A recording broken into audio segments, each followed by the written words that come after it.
Alright, so we're outdoors here at the New England Air Museum in their outdoor exhibit area where they have some aircraft that are on display already and others that are under restoration. Here behind me is you can see the front section of an F-104 Starfighter that is apparently in need of some restoration. I don't know the status of that. I'm not sure. There's a Canadian aircraft behind that. I'm not sure what that is, that transport aircraft. But here in the foreground is an F-94 Scorpion. I believe that was late 50s or mid 50s. It was an air defense aircraft that carried rockets, mainly unguided rockets, and it had radar and it carried a crew of 2 to basically hunt down Soviet bombers trying to get into the United States. Over this way we've got a few other. Oh, I forgot about this one. This is a Skyray. That's a beauty. So we'll pick it up in a minute, I guess. This is one I forgot they had here at the New England Air Museum. This is a Douglas, I think it was the AD-4, I think was the designation. Not sure of that, but it was maybe AD-3 or A3D. Skyray. It was the first Delta Wing carrier aircraft, probably mid to late 50s. And the Delta Wing was kind of an unusual configuration for a carrier aircraft. So it's a beautiful airplane. I forgot that they have that one here. It's really nice. There's some nice surprises here. So just a little correction. Over there, the Scorpion, that was the correct name, but it was the F-89 Scorpion. I remembered later because I found the F-94 at another spot back here. It's got a pretty cool collection. This is a T-33, or the Navy called it a TB-2. It was a relatively early jet trainer. And over here is its cousin, the F-94C Starfire. That was an air defense fighter, carried unguided rockets, and fairly big radar in the nose, had a radar operator in the back seat of that. This museum's full of surprises. This is a Brunelli CBY-3 Loadmaster. This guy Brunelli apparently believed the lifting fuselage was the key to stronger and better aircraft. So we got the whole fuselage in the shape of an airfoil, and only a few prototypes were built.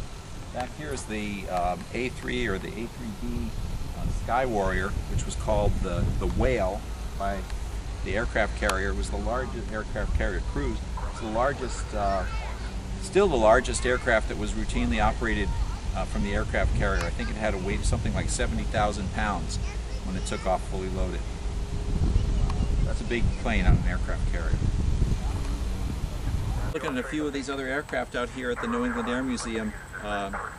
Here we've got a CH-54 Sky Crane, basically, I guess they call it. This was a heavy cargo lifter that could carry free cargo or various pods. It has a transport or hospital pod under this particular version. Notice it's got very wide undercarriage, so it could carry very bulky loads like, I don't know, tanks and jeeps and things like that. Right here is a interesting aircraft called the E-1D. I don't remember its nickname. Oh, Tracker, I guess. Tracer. It was an electronic.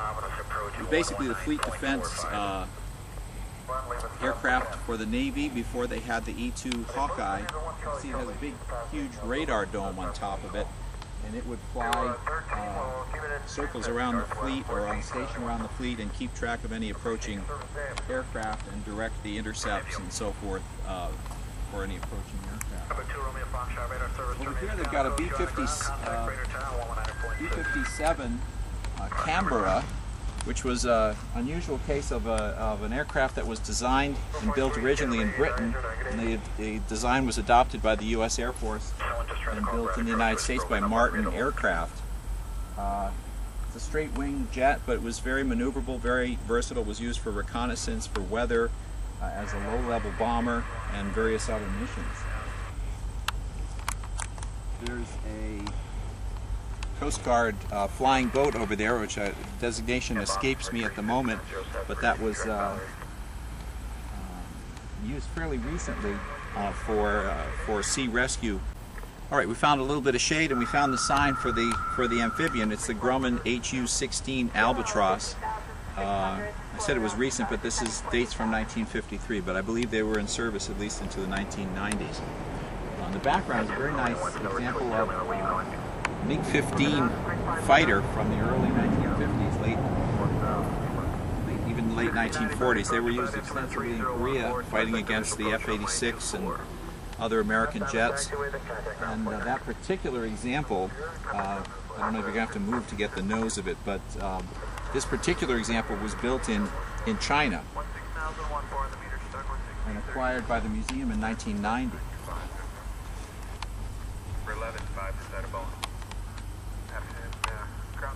They were quite maneuverable aircraft. They were pretty successful dogfighters.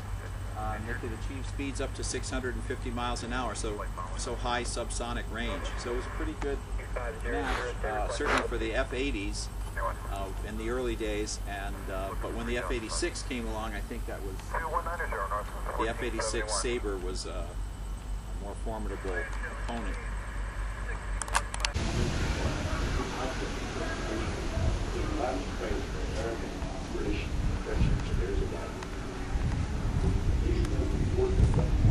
It's cool, huh? I'm doing it. Flying upside down. Oh. No, we're gonna crash. Oh no! Is my friend Ray? Yep.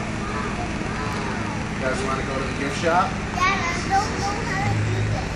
How come we didn't do that?